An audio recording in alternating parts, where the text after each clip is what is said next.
శ్రీగురుభ్యో నమః. శ్రీకృష్ణాయ పరమాత్మనే నమః. భగవద్గీత ఆత్మ సంయమ యోగంలో ఈరోజు మనం 9, 10 శ్లోకాలను తెలుసుకుందాము.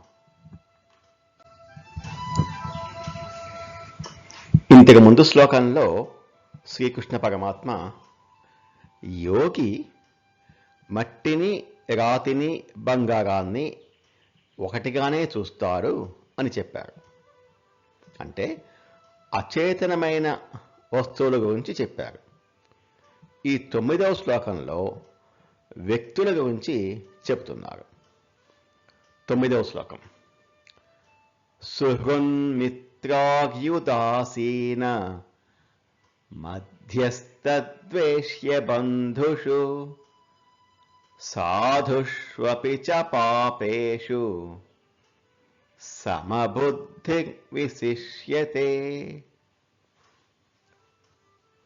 సుహృత్, మిత్ర, అరి, ఉదాసీన, మధ్యస్థ, ద్వేషి, బంధుషు.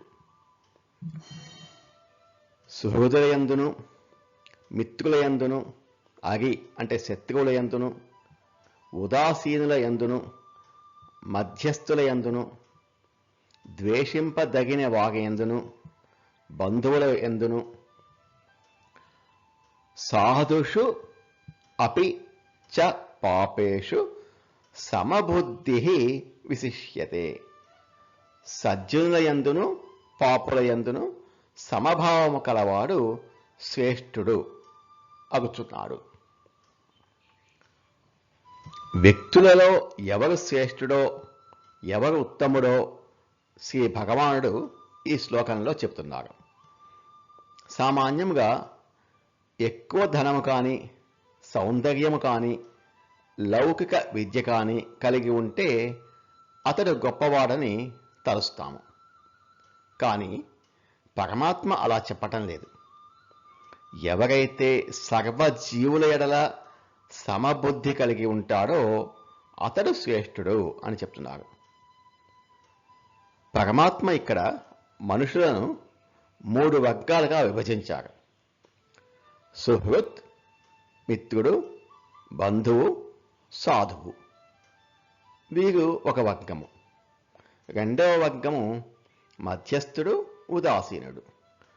3వ వర్గము శత్రువు, ద్వేషి, పాపి.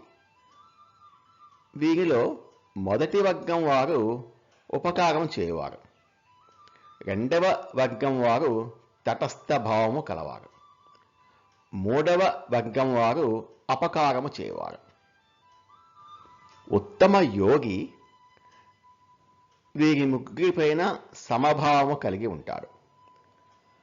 మన జీవితంలోకి రకరకాల మనుషులు వస్తుంటారు. ప్రతి ఒక్కరితో ఒక్కొక్క రకమైన సంబంధం కలిగి ఉంటాము. ఎవరైతే ప్రత్యుపకారం కోరుకోకుండా ఉపకారం చేస్తాడో అతడు సుహృతుడు. ఉపకారం పొంది ఉపకారం చేసేవాడు మిత్రుడు. ఏదో ఒక సంబంధంతో ఉపకారం చేసేవాడు బంధువు. సాధువు అంటే సజ్జనుడు లేక ధర్మాత్ముడు. వీరందరూ ఉపకారం చేసేవాళ్లే.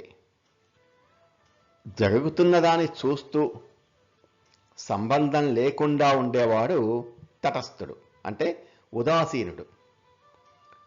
2 వైపులా వాదనలు విని మధ్యవర్తిత్వం చేసి న్యాయం చెప్పేవాడు మధ్యస్థుడు. వీరిద్దరూ తటస్థ భావం కలవారు. అపకారం చేయకపోయినా సరే అపకారం తలపెట్టేవాడు శత్రువు. మనం అపకారం చేస్తే తిరిగి ప్రతిగా అపకారం చేసేవాడు ద్వేషి. పాపి అంటే అధర్మ కార్యాలు చేసేవాడు, చెడ్డవాడు. వీరందరూ అపకారం చేసేవాళ్ళు. యోగి వీరందరితో సమభావము కలిగి ఉంటాడు. వీరందరూ ఏం చేస్తుంటారు అని అతను తెలుసుకోవాలనే ప్రయత్నం కూడా చేయడు. ఎలాంటి వారైనా సరే వారి యందు సమబుద్ధి కలిగి ఉంటే అతడు మిక్కిలి శ్రేష్ఠుడు అంటున్నారు పరమాత్మ. ఈ యోగి అందరిలోనూ తనలో ఉన్న ఆత్మనే దర్శిస్తాడు కాబట్టి అతను అందరితో సమభావం కలిగి ఉంటాడు. సుహృన్మిత్రావ్యుదాసీన మధ్యస్థద్వేష్య బంధుషు సాధుష్వపి చ పాపేషు సమబుద్ధి విశిష్యతే.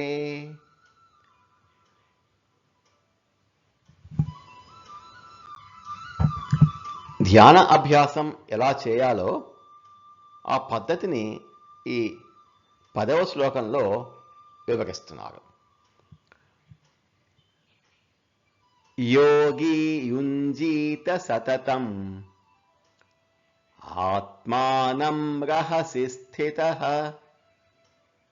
ఏకాకీ యత చిత్తాత్మా నిరాశీర పరిగ్రహః. యోగి యుంజీత సతతం ఆత్మానం రహసి స్థితః. ధ్యానయోగాన్ని అవలంబించాలని అనుకుంటున్న యోగి రహసి స్థితః ఏకాంత ప్రదేశంలో ఉండి సతతం ఎల్లప్పుడూ ఆత్మానం యుంజీత ఆత్మను పరమాత్మ యందు లగ్నము చేయవలెను. ఎటువంటి స్థితిలో యోగి ఉండాలి అంటే ఏకాకి ఏకాంతంగా ఒంటరిగా ఉండాలి. యత చిత్తాత్మ దేహేంద్రియ మనోబుద్ధులను వశంలో ఉంచుకొని ఉండాలి. నిరాశీహి దేని మీద ఆశ లేకుండా ఉండాలి. అపరిగ్రహ ఇతరుల నుండి ఏమీ స్వీకరించకుండా ఉండాలి.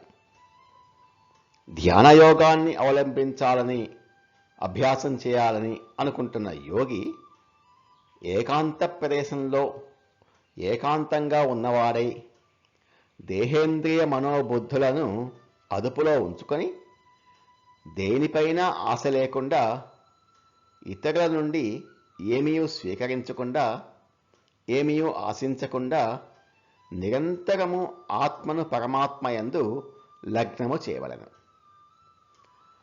ఇక్కడ యోగి అంటే యోగారూఢుడు కాడు, ధ్యానాన్ని అభ్యాసం చేయాలి అని అనుకుంటున్న సాధకుడు.